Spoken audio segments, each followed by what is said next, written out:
So Lottie, tell us some of your story. Okay, so I was brought up in a Christian home, going to church as a child. Yeah, my family went to church. I remember my parents getting baptised when I was young. As teenage years, sort of stopped going to church, and as I kind of got into my late teens, wasn't really going at all. And in my early 20s, my old youth leader was, she was a missionary, and I wanted to raise some money for the charity she worked for. So me and my mum decided to walk Hadrian's Wall. So we walked from like one side of the country to the other. In that process and needing someone to come with us, I ended up meeting my now husband Andy, who at the time was just up for the challenge of doing this big walk and raising money for charity. And so we did that, and then sort of fast forward a bit of time, I moved to Preston and came to uni here. Tried coming to church for a bit, got invited to church actually by a lovely lady in a charity shop, and went to church for a few years and found that kind of re-engaging with my faith wasn't quite what I thought it would be. It just wasn't. It kind of didn't feel right for me. So actually I'd stopped going after a while, and was just quite happy really, actually not really engaging my faith. I had a lot of questions, a lot of things from my past that I probably didn't want to confront or think about. I didn't mind that I wasn't going to church. It didn't really sort of bother me too much. But then we had a son. When he was little, both me and Andy had been brought up going to church, so we were like, oh, that's the thing that we need to do, is go to church, because that's how we were brought up, and that could be a really positive space. And so we actually went back to the church that we'd been to several years before. After a few Sundays, we were like, I'm basically just here to see people that we've missed. It didn't feel like the right fit at all.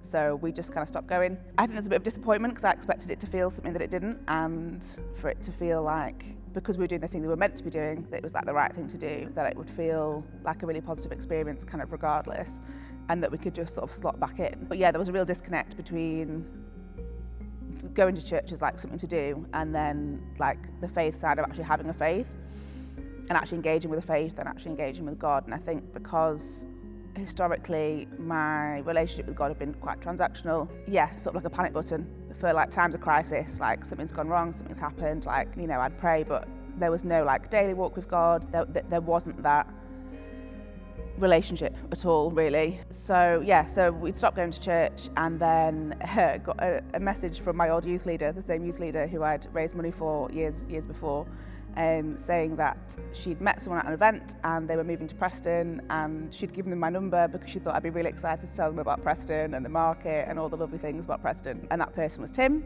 And so I met Tim and Emma and their youngest son Isaac, and told them all about the market and all the exciting things and all the the great stuff around Preston. I had no concept of like Church of England, HTB, like what the Minster was about, anything like that, or really like church planting, or that was a thing. And so when I met them, I was like pleasantly surprised that they were just like regular people and expected them to be like, I don't know, some sort of stuffy, unrelatable people. I was like, oh right, okay, they're actually just like regular people. So then they invited us to church, and that was right at the beginning of the Minster, so that was like before we were in the building. And actually, even just in that process of going for the first time and being in someone's house and stuff, which I probably thought in my head was easier than going into a church, it absolutely wasn't.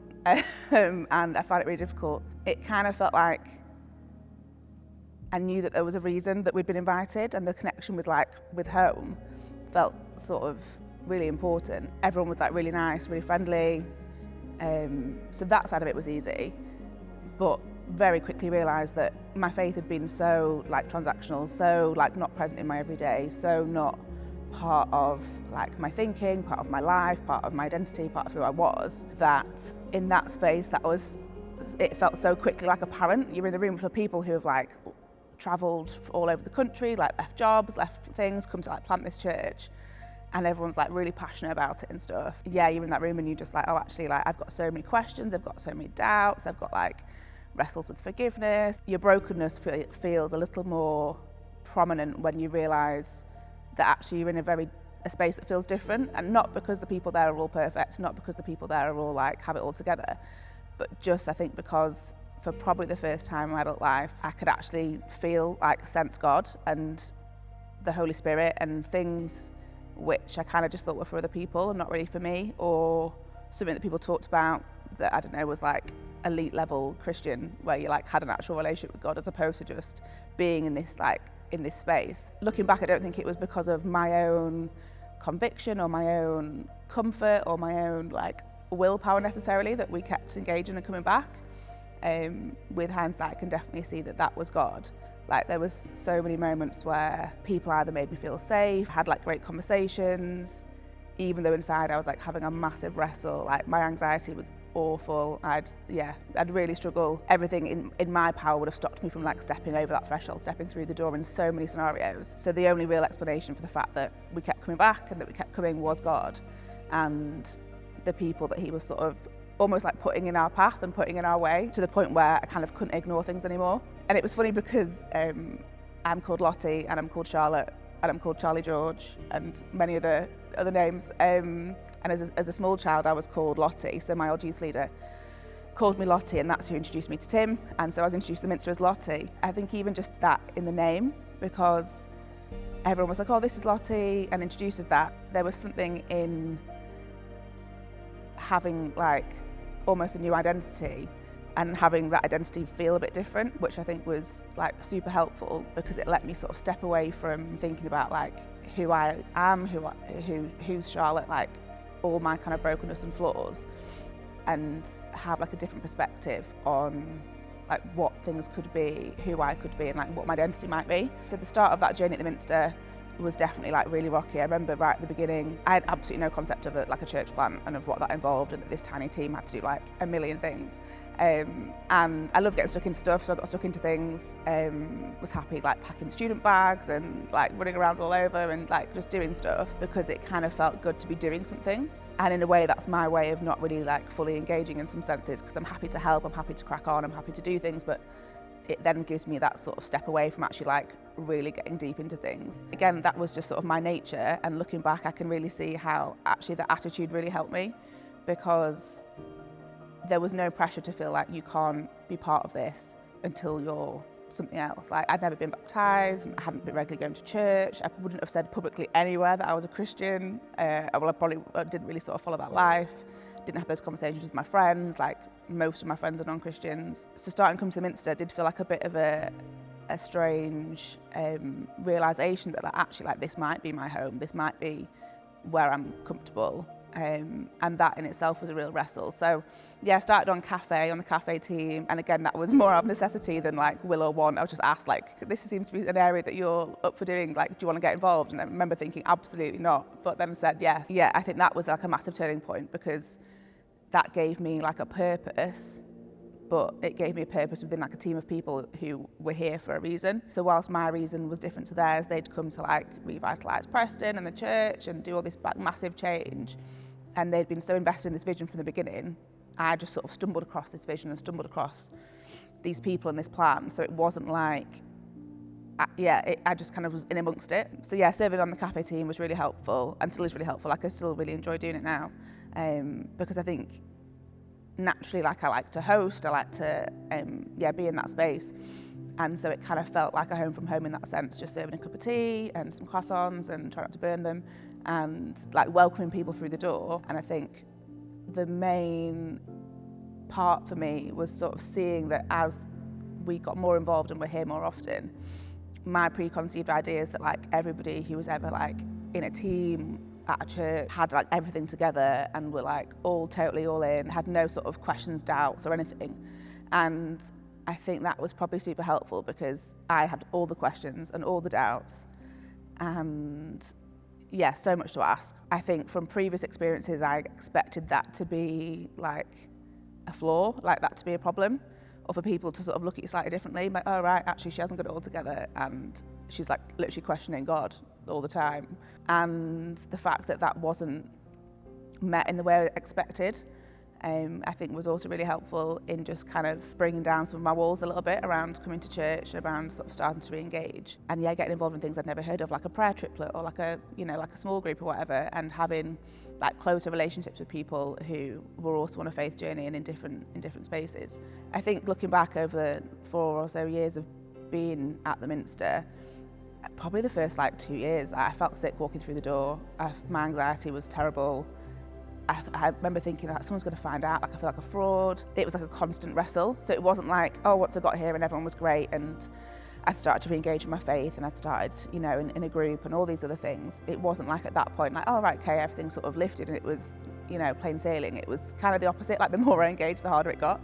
And I think that was a lot of kind of coming to terms with things I'd never really either processed or thought about. So I did Alpha, which was really helpful and like such a good space to ask questions. Being in a space that felt safe meant that I could have these questions and conversations. Kind of looking back from a place where like my relationship with God was so transactional, I was only really engaging in like times of panic or crisis. So even just a couple of years in to starting to re-engage in my faith and to starting to be more honest about things that I wasn't happy about, things that I was angry at God for, things that I hadn't processed. I think the further I got into that journey, the more I could see like God working through those things with me, which was a place that I didn't really have any concept of that existing. Like, I thought that was like an other people thing, like other people have this relationship with God, other people talk to God because they live this great life and they've come to this point, whereas I've come in this like absolute chaos, go from being like, God's amazing to like raging. Like there's just like the extremes of how I felt in those first couple of years. But actually I think through that, God really sort of taught me to listen, which I'm a talker, so listening is not always my strong point. I think because I have quite strong sort of intuition and can really back myself. I didn't have that in my faith and I didn't have that with God. I didn't have that confidence that things I was thinking, things I was praying about, things like parts of my journey, I didn't have that confidence in that. But I think because I knew myself enough to know when something felt right or something didn't, actually God used that to be like, oh, I am speaking to you. Like this is something that I am saying. Like, yes, I'm hearing these prayers. And actually, yeah, my tendency is to question things or overthink things. God was like amazing at like putting things so blatantly in my way that sometimes, I'd literally be falling over answers or falling over like things he was saying to me multiple times, like a day, let alone like a week or a month. In my kind of learning and in my journey, like the grace of God and the fact that he knows that just like one really profound or prominent moment isn't going to make me go, oh, right, okay, yeah, I'm listening. It's like 5 moments in and he's just like, hello, like, are you listening? And I think that that's, a kindness that I'd not really expected. So yeah, after being at the Minster for a couple of years, I was thinking about getting baptised. And actually, before coming here today, I had a look back through some messages around baptism, thinking like, when was it that I was going to get baptised? And it was funny to see messages to a couple of people and also see messages where I'd been like, oh, I think I want to get baptised, but like didn't want to say it out loud or didn't want to say that I was thinking about it or saying that because that sort of felt like a bit of a declaration. Had some really like helpful conversations with people around like what actually baptism means, and why we get baptised, and because I'm the sort of person that likes to tie things up with a bow and have like a great ending and kind of like, right, now we can move on, realising that baptism wasn't like a declaration of like, oh, I've nailed it, like I've got Christian level 10, like this is fine. It wasn't about having got to like a specific place in terms of like the end. It was getting to a specific place in terms of actually my walk with God, my walk with Jesus, my understanding of like what he's done for me, publicly declaring that. So yeah, I almost was thinking about baptism. I think like the first round of baptisms had been and I was thinking about it and then I was like, talked myself out of it. Didn't want to say it out loud because I thought if I say it out loud, then I'm sort of declaring to myself that this is like a want. And I thought, well, if I say it out loud, I know what, like, God knows what I'm thinking, but if I say it, then he knows that like I'm really thinking about it and then I might actually have to do it. Yeah, I think I'd put a lot of pressure on myself. I think when you come from like a Christian upbringing and then you've strayed so far from the church and then you've chosen to come back from like a family perspective, you almost can feel that sort of waiting. And I think that a lot of the time that pressure is like pressure you put on yourself. I don't think realistically once I had those conversations with family members, nobody was like sat there waiting like, come on, when's she gonna sort herself out? Whereas for me, I think I put on that pressure of thinking, well, people will expect this of me at some point. And so then if I get baptised and I'm not suddenly radically this amazing human being, then I've like let the side down. So yeah, it was really helpful to have conversations with people and eventually made that decision to get baptised. And then the angst around messaging people being like, I'm going to get baptised on this day, it'd be really nice if you came, and then people just not replying. And I think just kind of being able to get over that fact and think, do you know what, it's not actually about whether people come, that would be nice, it's actually a declaration that I'm making publicly and like a declaration in my faith. And I remember telling my mum and feeling like a load of pressure around telling my mum because I thought that she would be excited, but then once I told her I couldn't go back. So I think once I told other people in like church and like church friends, I thought I can probably just like maybe back out of that and like it'll be fine, like no one will know. But if I tell my mum, like I'll have to actually go ahead and do it. And even when I was thinking about getting baptised and told her I was thinking about it, I thought that her reaction would be so big that then I'd probably panic, and actually it wasn't. She was just really excited. And when I eventually told her like, yeah, I'm going to get baptised, she was really excited. She was really excited to tell her home group, so like her small group, they'd been praying that I would get baptised, and I think she was excited.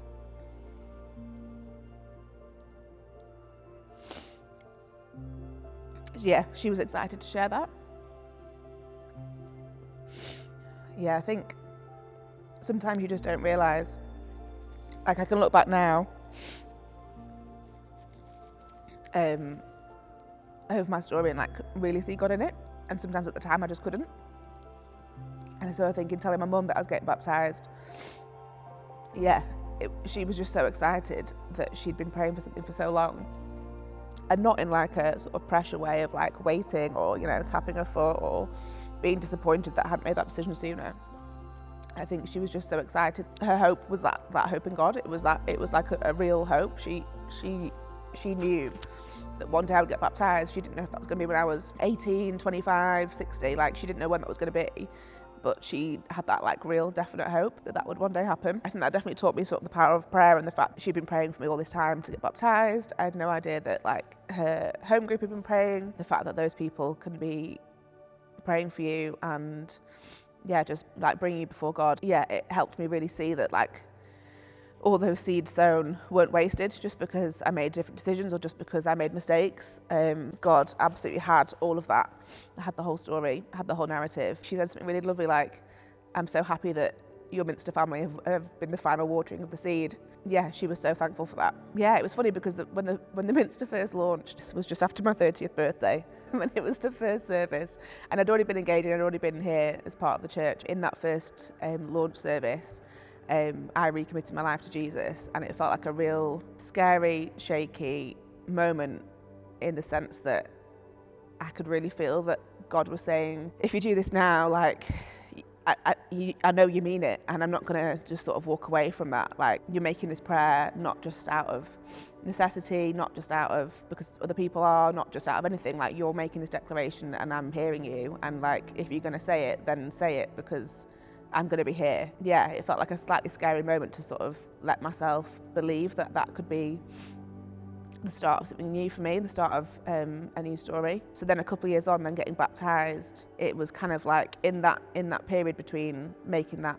prayer to God, being here at the launch of this amazing thing, and then getting baptised a couple of years later, like the journey in between those two things was like incredible and also absolutely like awful. And not because of God, but because of just life is messy, and I had a lot to, and still do have like a lot to think about and contend with and process and manage, and doing that in a space that felt this safe was so new and so scary that I almost didn't believe it was real. Again, like, you know, God knows me so well. He knows that that's where my mind goes. He knows that I'm straight in there to doubt and question and be curious. And I think because of that, my faith has grown stronger because I have to start listening more to him and less to myself, or start listening more to things around me. God is, yeah, so kind and so gracious in like knowing that I really struggle to hand that over. And so I think that's been a huge part of like my journey over the last couple of years, feeling like actually I don't feel like a fraud. I don't feel like I don't deserve to be here. I just know that being here as I am, messy, chaotic, and whatever else it kind of involves, that's okay. Kind of looking back over that time to kind of where I am now, we're going on the St Matt's church plant, like really excited about that, having gone from not really knowing what a church plant was, or who HDB were, or any of that, to then being really excited about a church plant in a church in an area where I actually live, and in a church that I've felt like deeply connected to even when I had no faith or wasn't walking in my faith.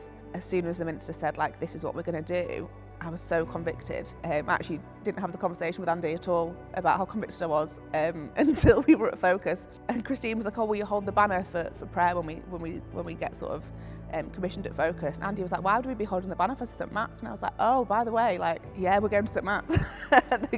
There was no question in my mind, and I think that's, again, God just being so assuring and affirming. Again, I think that seed was sown. Like, that church is near where I live, in an area that I didn't want to live in a place where I didn't want to bring up my child. And here I am, 15 years on nearly, living in that same place.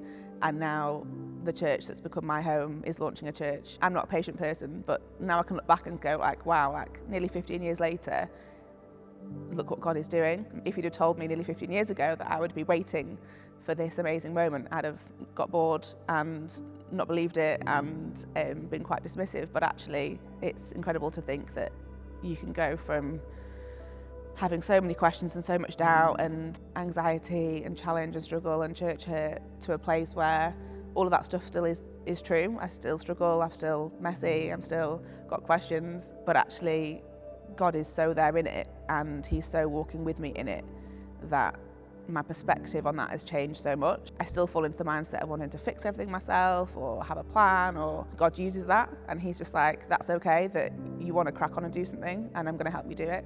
And sometimes he's like, actually, you need to remember, I'm the creator of heaven and earth. You are not. So yeah, it's definitely a journey and I'm really excited about what St Matt's is going to bring and how that's going to look. And I think had that opportunity have come around 4 years ago at the start of my journey at the Minster, I wouldn't have been able to take it. That the journey that I've been on is the journey that I needed to get to this point, and to reassure myself that I'm not at an end point. I haven't reached like a bonus Christian level. Like I'm just me, and I'm on a journey, and I'm on a journey with some great people. I don't have to kind of reached a point where my life is completely all together to be able to be part of that, but being able to trust in God that he's got the right plan. Yeah, it does feel quite full circle. Andy was always the one trying to encourage us to go back to church when we first moved to Preston, and I wasn't interested. I think it was a surprise for him when the Minster just felt right, but I think because I'm someone who just like absolutely feels something and then I'm all in. I've got my questions, I've got my doubts, but the excitement around it and being able to just talk to God about it, and I think that was something that I didn't really have, I didn't know how to do. Now just being able to talk to God about my daily things and for him to just show up in a small way and show me things in a small way each day, rather than just kind of hitting that panic button when I'm at crisis, everything's fallen apart, just taking it daily and having him there. And when I end up miles down the wrong path, being able to just go, oh, I'm so sorry, I don't really know what I'm doing here. Like, I know that you do, but I need to kind of submit to that, and being happy that that sort of back and forth and that sort of roller coaster is okay, and that God knows that, and he is so kind in helping me kind of through that journey. So I can see how much my perspective has changed. I can see how my community has changed, the people I surround myself with. I hope that now that I am more vocal about my faith, some of my non-Christian friends are like my closest friends, and what I hope is that they just see that difference, and that I grow in confidence of like sharing some of my story and sharing where things are at. Like baptism was a great time for that, to explain like, why am I getting baptised? Weren't you christened as a baby? Which I wasn't.